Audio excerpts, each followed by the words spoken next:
Greetings and welcome to In Depth. I'm Dike Rostant. Musician, eventologist, icon, etc. I mean, every tin pan knock you could look for John Arnold in that, right? Now, he's penned a memoir, Tobago Son, and he's joining us to share more about it.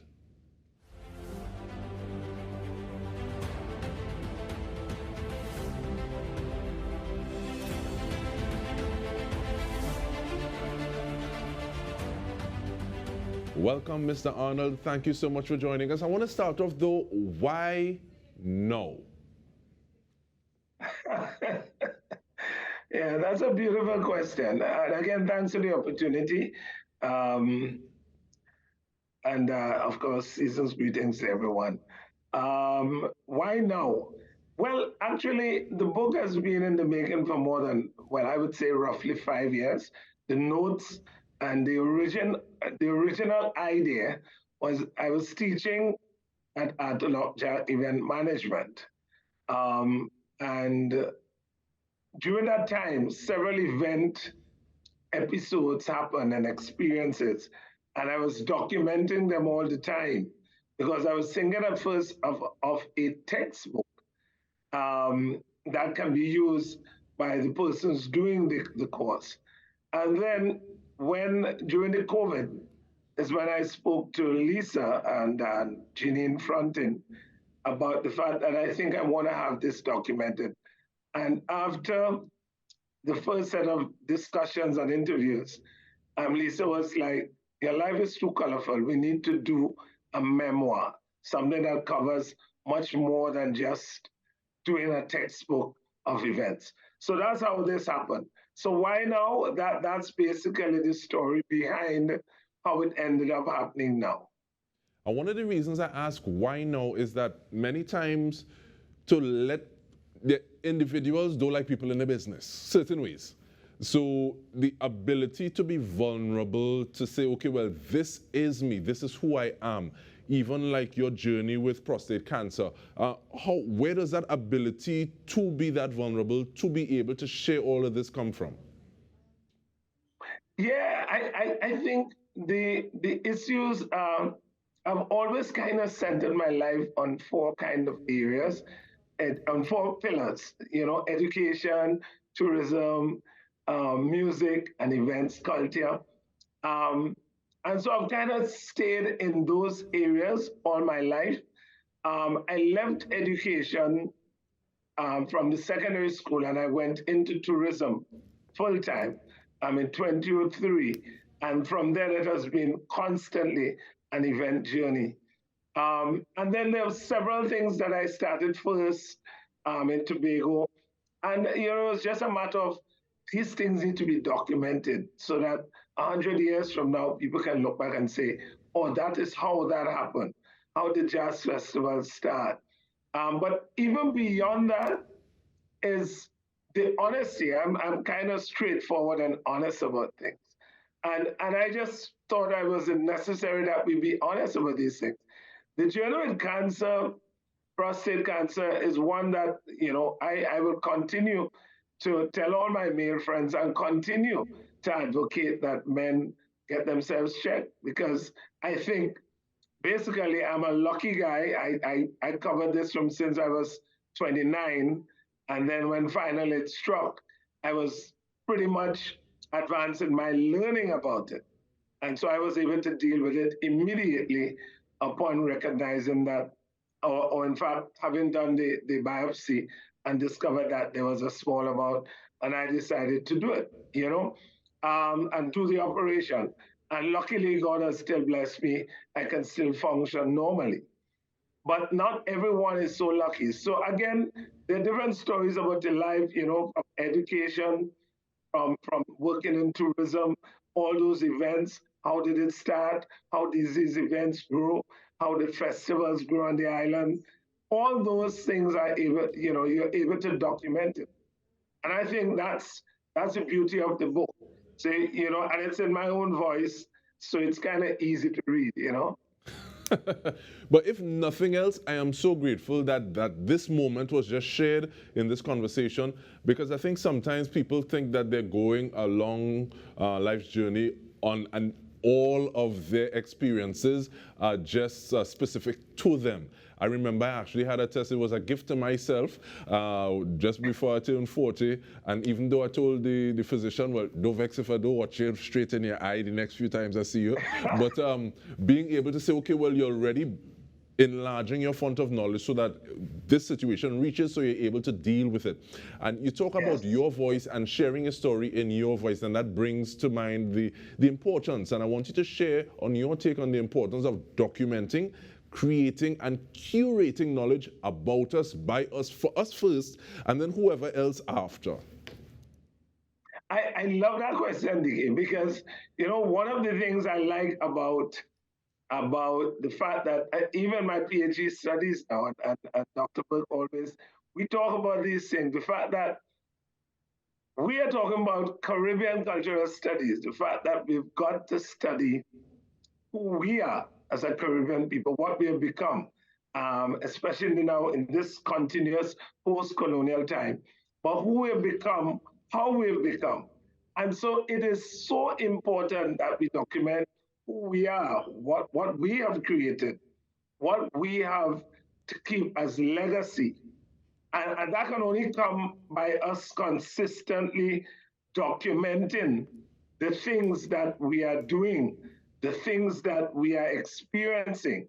And I mean, my thing is we've got to do that because the history is so important, one doctor who read the book said to me, this is a good thesis on our culture, history, anthropology, sociology, because it covers so many things in your one life. And I think the more we have that, more stories that are shared, many people would learn.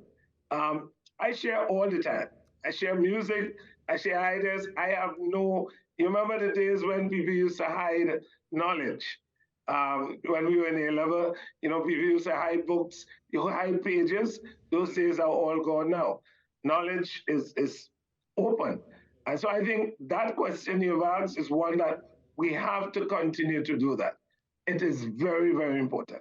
But I think sometimes it seems as though we've gone to the other extreme where people are hiding knowledge by creating knowledge. People talk about fake news or information or misusing things, because sometimes a half-truth can be even more detrimental than a full-blown lie. So looking at the fact that we are able to share these things, and even like you talking about how the festival has grown, because I always go back to the point where Professor Carolyn Cooper, she just given a talk, and there was an age, and you talk about post-colonial times, there was an ageable professor, slightly Caucasian, who said that was a marvelous talk, but you got one thing wrong.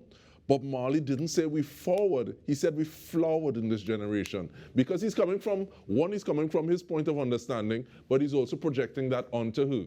So in terms of saying, okay, well, these are things that we can cite, these are stories that we can tell, and these are facts that we can ground in our history, I think it's so important. But even before you respond to that, we take a short break, we come back with more. We're speaking to a Tobago Son, John Arnold. We return with more. Stay with us. We are looking at a Tobago Son, a memoir by musician and eventologist John Arnold. That is the issue on tap. The man is here joining us. And what are some of those major changes that you would have seen from one cover to the other while your story is still unfolding, Mr. Arnold? Yeah, well, I mean, one of the things is the institution that's called Signal Hill Alumni Choir, for example, has been in existence since 1982. And actually, the movement started in 1982. But that particular choir came out of the Signal Hill Secondary School. And that is still a living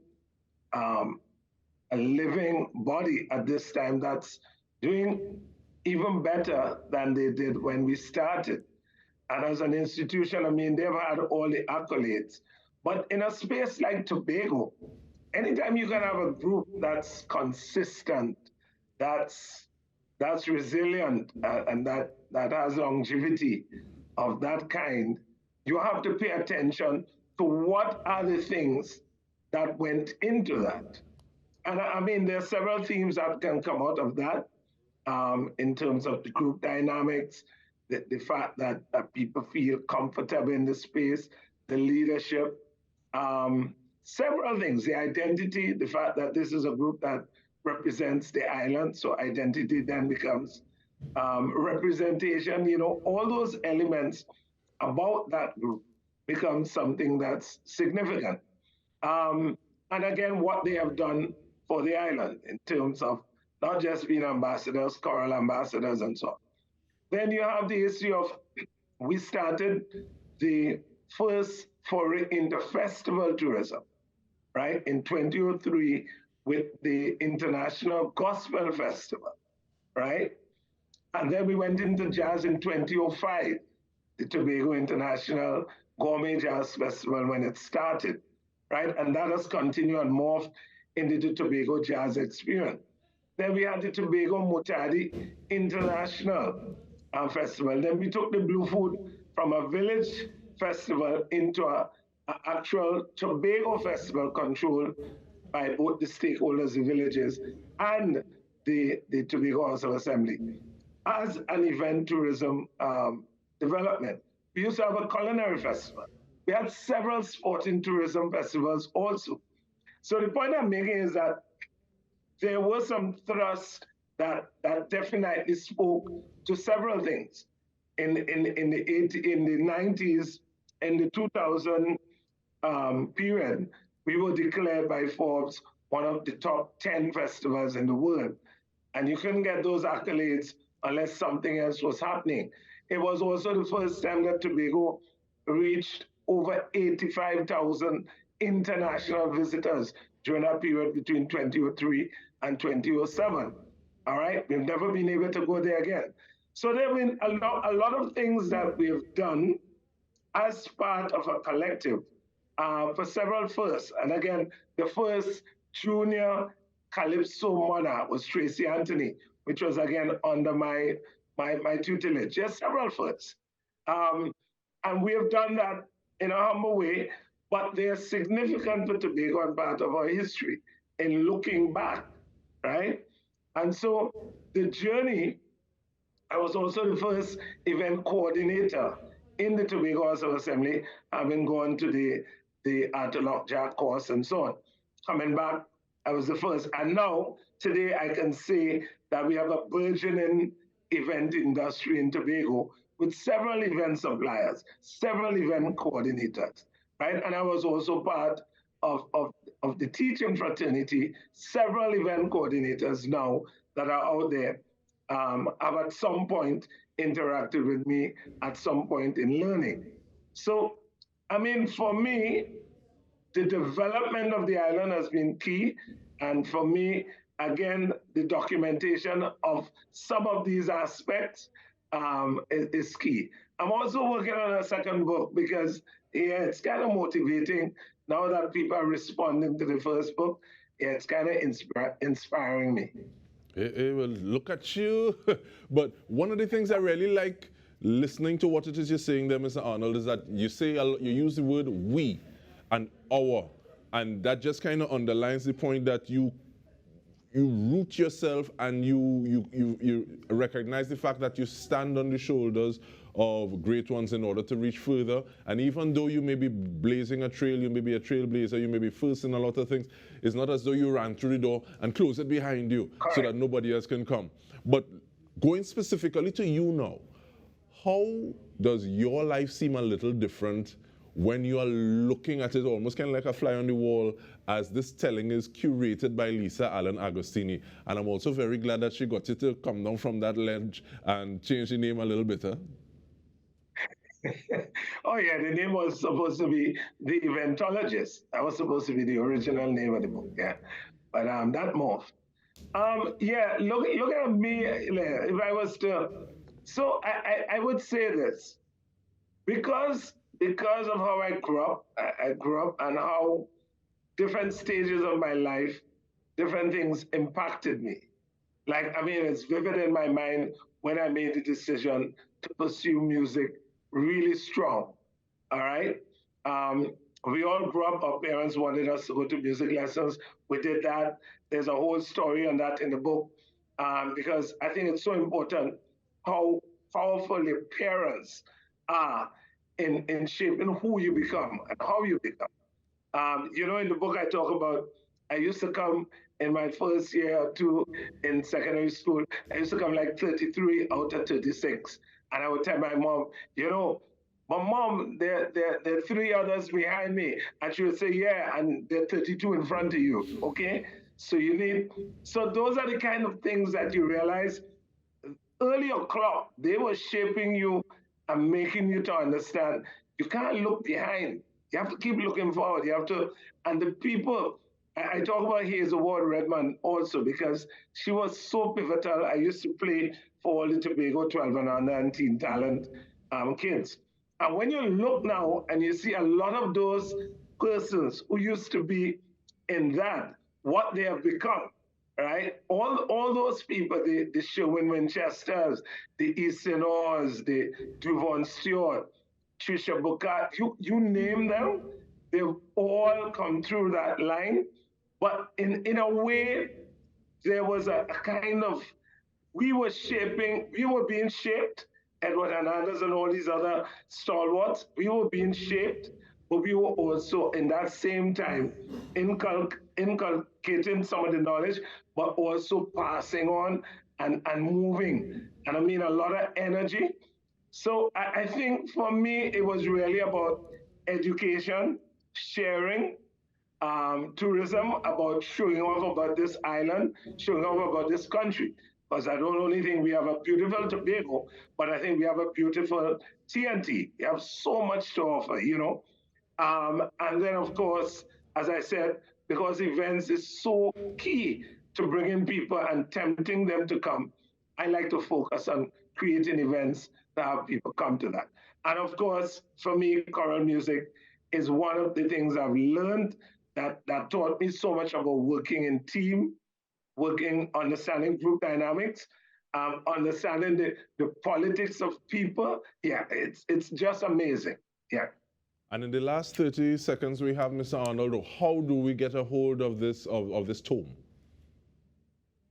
Oh, the book, yeah. The book is available on Amazon, and it's fairly reasonable. It's only 100 TT, and it's also available on Kindle. The Kindle is much cheaper. It's something like maybe $10 US.